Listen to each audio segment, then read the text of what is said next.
The disease you should fear the most, and no, it's not cancer. This is one of the worst diseases of our time, and yet hardly anybody understands what it is and how to do anything about it. So in this video, I'm going to share with you the worst disease that there has ever been in all the history of humankind and what you can do about it. My name is Dan Lefebvre, and I work with digital agency owners, so I have nothing to sell you here. I'm just going to give you solutions and systems that are going to solve real problems in your life. I use brain science and share with you what I know, and I only do this because I like it. Now, the disease that you need to fear the most has to do with your thinking. It has to do with your mind and your mindset, your outlook, your intentions. Because if you do not have a clear focus on what you want and going for it, you are thinking in reverse. You're not thinking into results. You're not thinking in the direction you want to go in. And when you think in ways that are going to cause problems, those are thoughts moving through your body. And thoughts moving through your body create feelings. Feelings turn on your emotions. And when your emotions get triggered, if it's something to do with fear, then you're going to hesitate. You'll stand at the door of indecision and do nothing. That's what happens because you are not able to see what you need to see or understand or have the appropriate information that's going to help you to move forward. So the disease is mental blindness. It's a mental blindness disease because you don't know what you don't know. You are thinking you want something, yet you have beliefs, habits, practices, and perceptions that aren't yours, by the way, that are causing you to make decisions that are going to move you in the wrong direction. So it's a mental blindness disease because basically you are a victim. You know, you had some thoughts, beliefs, and habits passed on to you from your parents, your teachers, from your grandparents. They were passed down to you. You couldn't even say no. You were in a hypnagogic trance. You couldn't even say no. So you were blind at birth, and then you were blinded by their perceptions, their beliefs, their habits, and that's all they knew, so they passed them on to you, but you have them now. And so now you are slightly blind. You are going out into the world and blinded by their perceptions, even though they're old, even though they don't matter anymore, even though they won't even help you get what you need. That's mental blindness. And we have this going on all the time, every day. Little things that we do. It doesn't matter whether you're buying something at the grocery store and thinking about the price matching and so on, or whether you're buying a car and you're trying to decide whether you're worthy or not to receive that vehicle. Because maybe it's a luxury vehicle and you never had one. You don't have any relevance. And your parents bought used vehicles. That's what happened to me. My father bought all used vehicles. He never bought a new vehicle whatsoever.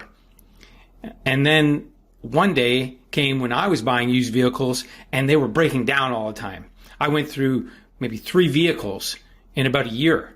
And they were breaking down. I was paying to get them fixed, and I couldn't operate my life. I couldn't get to work. I had a business. I couldn't operate. There was a lot of complexities around having used vehicles. And fortunately for me, I had somebody in my life who appreciated having new things. And their daughter was my girlfriend. So invariably, they wanted me to have a vehicle that was safe and secure that I could take her around in, and they would know that she was safe and secure. So they brought me to a dealership, and I looked at a vehicle, and it was the first time in my life I ever looked at spending $15,000 on something for myself. And I didn't have the money, but they did, and they financed the vehicle for me, and I paid them back. I believe it was in either a year or 2, and I had made payments like I was, so religious about my payments, and I kept making payments. But I knew I wanted to have something safe and secure and reliable, and so I had that. And it was my first little hatchback, and I drove that thing 300,000 kilometers, and and it was really valuable. But the problem with that situation before I got the vehicle was that I was blinded by my father's perception about buying new vehicles. Why? Because every time you buy a new car, you lose 30% as soon as you drive it off the lot. It depreciates 30%, like that, right? That was in my head. And I didn't want to lose 30%, even though I didn't know 30% of what. I didn't even know what that was.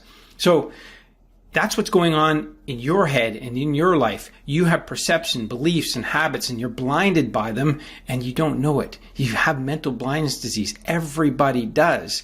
And it's different levels. Some people live in the slums, and you think they have it worse. Well, perhaps. Why? Because they put up with less. They put up with worse conditions. And maybe you have it better, or maybe you want better. But if you want better, then you have to approach your mental blindness and make subtle changes and not be a victim. Don't blame, don't complain, don't look at rich people and say, oh, wow, look at that. They're driving, an Aston Martin or, a $300,000 Rolls Royce. Okay, that's their choice, right? Like I have a friend who has a Rolls Royce and, he likes that. I look at it and I think, yeah, well, not for me. I wouldn't want to drive that vehicle. It's pretty boxy and square and big, and I don't like that. So again, you get to decide what you want, but don't let the mental blindness disease that was given to you, that's old information, old perceptions, old ways of thinking passed down to you. Don't let that limit you, because that's where the problem is. Everybody's trying to work against that, and it's like swimming upstream. You keep swimming and swimming and swimming, and you don't change anything. You don't change your perception. You don't try something different, and you get caught in being a victim, because you look at the world and you think, I'm not getting what I want. I'm not, my life's not moving forward, and so you blame other people. You look at circumstances and you say, well, it's because of that. It's because of the government, because of the economy, because of my parents, because of my children, because of our living conditions, because of my environment, because of my neighbors. You blame all these things, and you keep looking at life from that perspective and not overcoming this blindness that's there, and it's in there in the back of your mind, blinding you, causing you to think in certain ways and do things and be limited. You don't have to let that stop you. That's not what you want to do. You want to move into intention. You want to move into the intention loop. And I'll put it in the comments below. There's this perspective of victim loop and intention loop. And you want to look at that and see how you are either caught in one or the other. Either you're living intentionally and you're getting the things you want, you're manifesting things and enjoying your life, or you're living in the victim loop where you're blaming, denying, complaining, lying, and you're staying in a pattern that's causing you to be blind and not get what you want and feel unsatisfied. When you're not feeling good, that's a clear indication something's gone wrong, because you have thoughts running through your body that are causing you to feel bad, and it's bringing up old emotions. It's bringing up your fears, your doubts, your worries. It brings up all those things. We have 6 emotions, only 2 of them that we like, excitement and joy. The others, they serve a purpose. You need to be sad at sometimes. You need to be angry at sometimes. You need to be fearful at times. But fear is something that we don't need to be involved in a lot, but we get caught in fear a lot. And it's fear of the future, fear of things that aren't real, and we need to recognize that. So have a look at this model, this intention versus victim loop, and I suggest you print it and put it on your fridge, just like I did with my family. And whatever, like you're blaming, complaining, denying, lying, we can say, hey, where are you residing in? Where are you living in right now? What kind of mentality are you projecting right now? And then that's the self-realization, and you can do it for yourself. Am I blaming, complaining, denying, lying? I'm in a victim loop. I'm no longer in intention. Or I haven't been in intention, perhaps for a long time.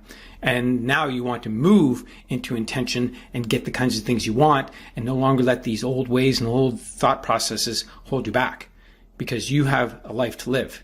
You want to create something that's a life worth living and a life worth dying for. You want to have memories that you're creating every day, every week, every month. That's a life worth living. And then at the end, you want to be able to look back and say, yeah, that was a life worth living. That was a life worth dying, and it's a life worth dying for. And I did everything that I thought I could do every day, and I lived with intention, and I didn't let mental blindness hold me back. So if you recognize that you have this mental blindness disease, which everybody does, and I'm not going to tell you that you do or you don't, but everybody has it to some extent. You may have it less than others, but if you want to eliminate it, then you need to take some action and be cognizant of what you're doing, what you're thinking, where you're going, what you want. Live with intention. All right, so have a look at the victim loop and intention loop and see if it helps you to recognize where you are and put this to work, and let me know how it goes. See you on my next video.